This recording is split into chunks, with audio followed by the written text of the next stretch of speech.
To complete the setup on Venmo after signing up, follow these straightforward steps to ensure your account is fully functional and secure.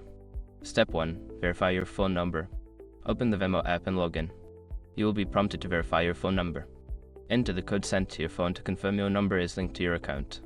Step 2. Add a payment method. Navigate to the settings section and select payment methods. Here, you can link your bank account or debit/credit card. Follow the prompts to securely add your payment information. Step 3. Set up your profile. Go to your profile settings and add your name, profile picture, and a short bio. This helps friends recognize you and makes your account more personal.